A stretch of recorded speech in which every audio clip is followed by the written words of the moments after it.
কি এইটা?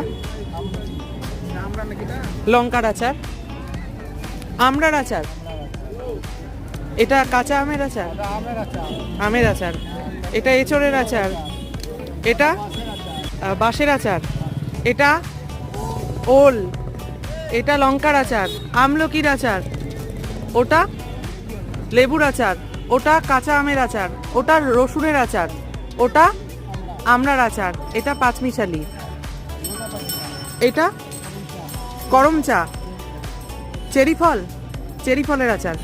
আপনার নামটা কি? মনোজ মণ্ডল। আপনারা যদি মেসেঞ্জারে আসেন তাহলে মনোজ মণ্ডলের কাছ থেকে অবশ্যই আচার কিনবেন। তো তো বন্ধুরা, কেমন লাগলো আমার আচারি ব্লগ কমেন্ট বক্সে জানাতে ভুলো না কিন্তু। দেখতে থাকো জ্যোতির্ময় রয়ের ব্লগ।